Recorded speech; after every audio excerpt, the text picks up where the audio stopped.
Hey guys, it's Dr. McJunkin again, here to teach you a little bit more pre-calculus stuff in lesson 4. So today we're going to be looking at things called mutually exclusive events and unions. So we're going to look at the probability of mutually exclusive events and unions. So first off, for the definition, what is a mutually exclusive event? Well, two events A and B that are in the same sample space, so like you're still like rolling two die or you're picking cards out of a deck or something. We say that they are mutually exclusive. So we say they are mutually exclusive when these two events A and B have no outcomes in common. There's no overlap. So they're very distinct events. If one happens, the other one cannot happen. So I wanted to show you a quick example of rolling two dice. If you roll two dice, the probability or the ways that you get a total of 6 from the two die and the ways that you get a total of 9 from the two die are mutually exclusive. So if I wanted to roll a 6, the ways I can do that is I get a 1 and a 5, or a 2 and a 4, or a 3 and a 3, or a 4 and a 2, or a 5 and a 1. Those are all the different ways that I can roll a 6 with two die. If I want to roll a 9, the ways I can do that is by rolling a 3 and a 6, a 4 and a 5, a 5 and a 4, a 6 and a 3. 6, 3. So we can see in these events there's no overlap. The 1 and the 5 that appears here doesn't appear over here. There's no 1 and 5 over here. All these pairs are distinct. 2 and 4 is only in rolling a 6 because that doesn't add up to 9. So because these two have no overlap, there's no overlap between the two different events here, we call these mutually exclusive events. Okay, that's pretty easy. It's just if I can have two different things, they're mutually exclusive. They have nothing in common. The main thing we're going to look at is unions of events today. And that talks about mutually exclusive things down here, which is why I wanted to introduce it quickly first. So if I have two different events, again, in the same sample space, then the probability of A or B occurring gives me a little formula down here. So here's some notation that you may have seen before. You may not have seen before, some set notation. This U and this upside down U. So I think some of you in honors may have seen it before. Some of you in other classes may not have. What this U means is the event A or B happening, like say it's sunny outside or it's a Wednesday. And then this is the probability of two things occurring at the same time and. So an upside down U is an and. So it's sunny outside and it's Wednesday. So what this means is I can find the probability of two different things, A or B, happening by adding the two probabilities of each event and then subtracting the probability that they both occur at the same time. We'll see why we have to subtract this in an example later, but just know that we will have to subtract that if we want to get the correct probability.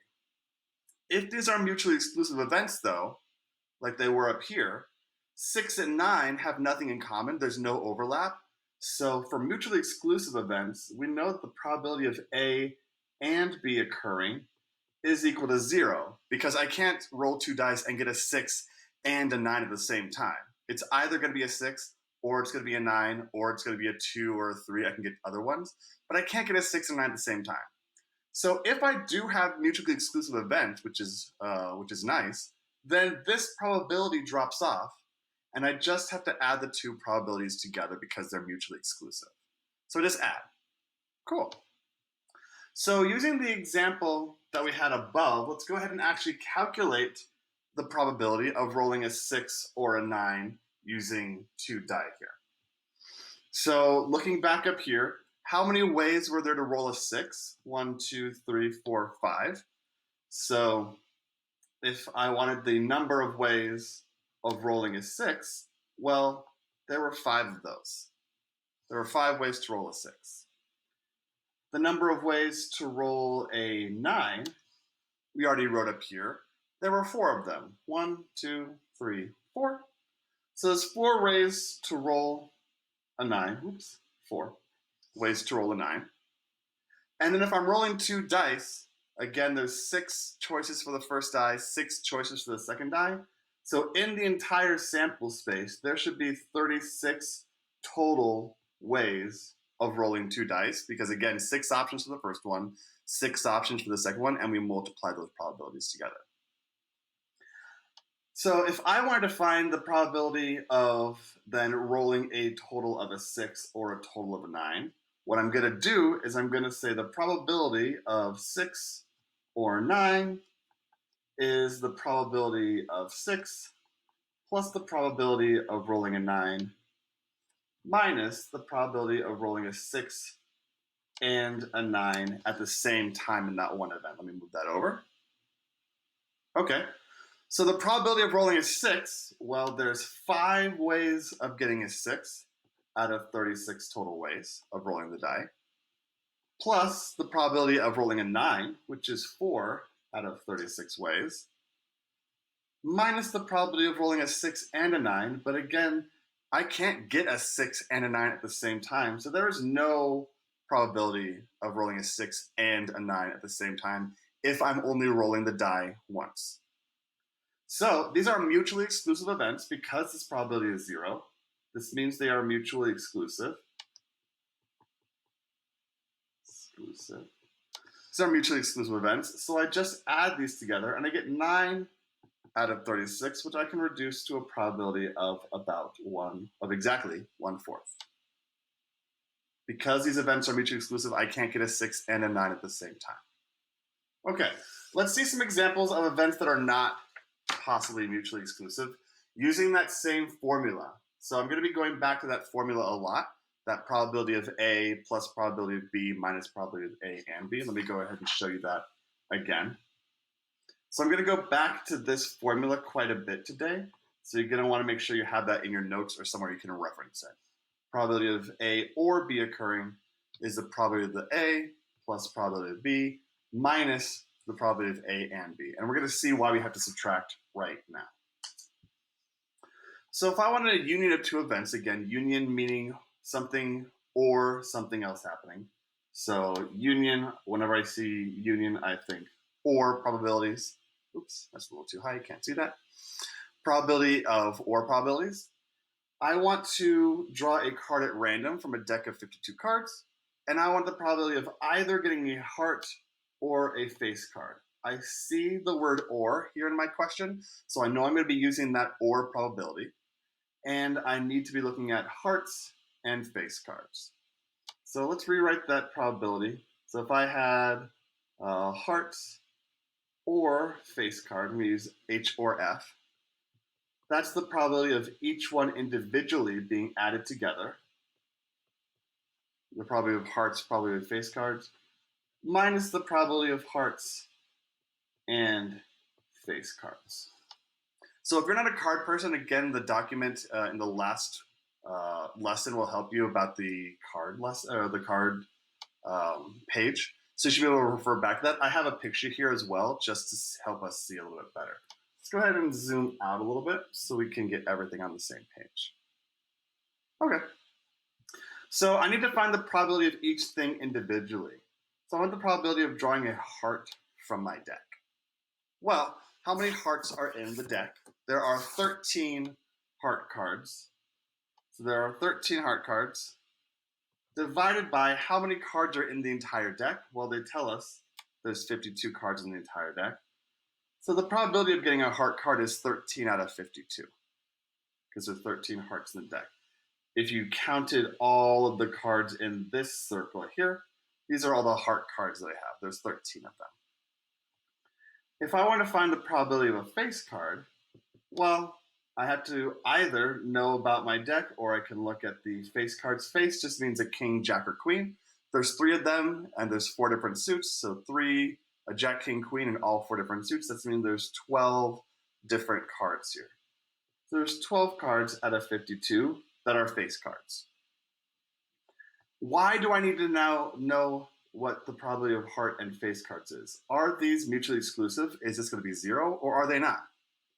I can see from this picture over here that they're not going to be mutually exclusive because in this intersection of this Venn diagram, there are 3 cards that are face cards that are also hearts. The King of Hearts, the Queen of Hearts, and the Jack of Hearts. So the probability of face and heart cards, well, that is 3 out of 52. Why do I have to subtract this? Well, when you added up all the heart cards, you added up everything in this circle.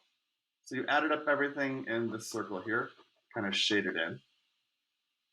When I was doing the face cards, I added everything in this second circle here. But notice I shaded the center twice. So I counted these 3 cards twice, and I don't want to do that.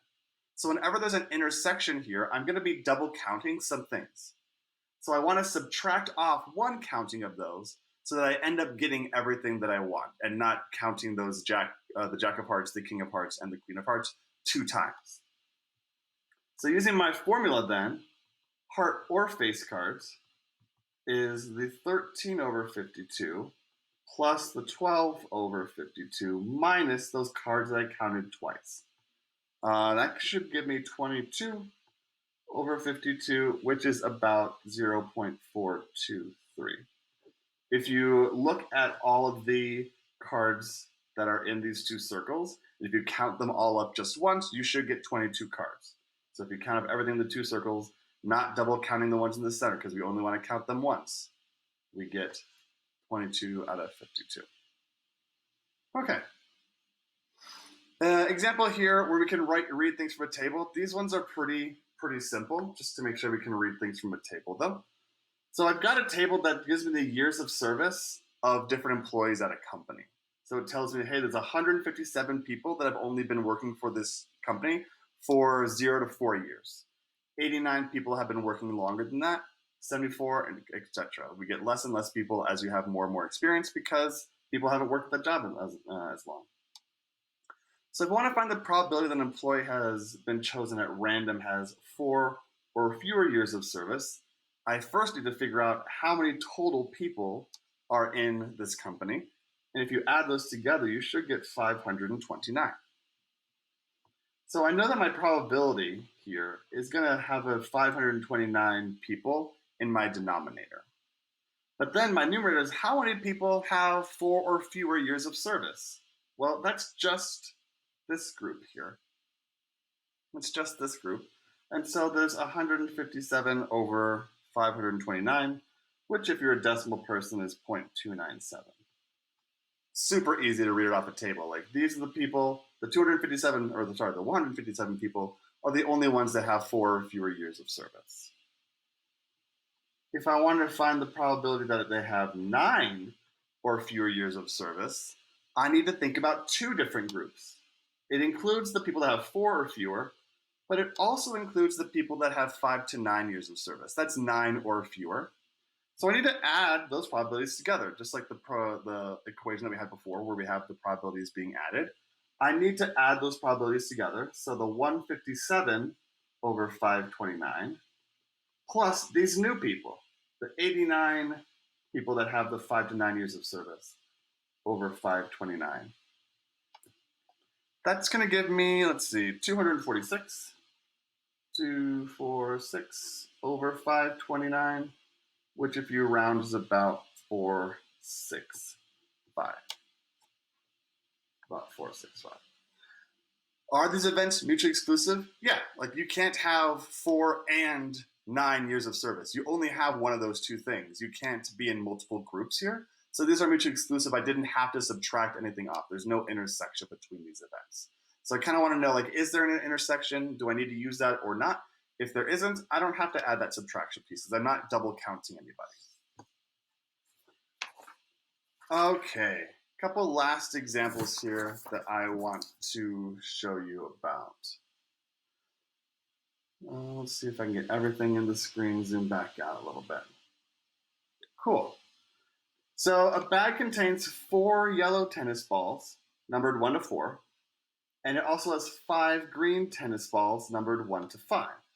I'm going to randomly pick a tennis ball, and I want to figure out the probability that it's green or has an even number.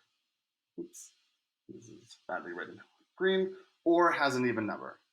Okay, so again, I'm going to write the form that I'm going to need. So the probability of green or even, I'm going to use G and E for that, is the probability that it's green plus the probability that it's even minus the chance that they're not mutually exclusive, and I get G, green, and even. So this is just in case they're not mutually exclusive. Let's calculate each one of these probabilities individually then. The probability that I get a green tennis ball, well, how many are green? It says the bag contains 5 green tennis balls. And how many total tennis balls? I have the 5 and the 4, so there's 9 total tennis balls here. The probability that I get an even number, well, I know that I'm still choosing from those 9 different tennis balls, but how many have even numbers? 1 to 4, well, that's 1, 2, 3, 4. 2 of them are even, the 2 and the 4. And the 5 green tennis balls are 1, 2, 3, 4, 5. And the 2 and the 4 there are even again. So there's 4 total tennis balls that are even numbered. Are these mutually exclusive? So green and even. Is this 0 or not? Well, are there any green tennis balls that have even numbers on them? Well, yeah. The bag has contained 5 green tennis balls numbered 1 to 5. There are 2 of them. These 2 and these 4, I've counted already. So I need to subtract those back off. So 2 tennis balls are green and even. And now I'm just going to put all these where they're supposed to go. So I get 5 ninths plus 4 ninths minus 2 ninths. And so if I do that correctly, I should get 7 ninths or about 0.778. These were not mutually exclusive, so I had to subtract off that green and even tennis balls. Down here, 2 more examples. Great, a jar contains 4 balls numbered 1 to 4. I randomly pick one out, and what's the probability that it's 2 or 3? So the probability of 2 or 3 is equal to probability of 2 plus probability of 3 minus probability of 2 and 3. Probability I draw 2. Well, there's 4 total balls in the jar, and there's only one of them that's a 2 because they're labeled 1, 2, 3, and 4. Only one of those 4 is a 2. The probability of getting a 3, well, only one of those is a 3 as well. There's only one 3. So this 2, and that 3. Go down here. Perfect. So the probability of drawing a 2, probability of drawing 3. If I'm just picking out one ball, what's the probability that it has a 2 and a 3 on it? Well, there isn't one. The balls only have one number on them. These are mutually exclusive events. You either get a 2 or a 3 or a 1 or a 4. We don't know, but there's no probability of them both happening. So I just add those together, and that should give me a probability of 1/2, 50-50. The other 50% of the time you'll get a 1 or a 4. These are mutually exclusive.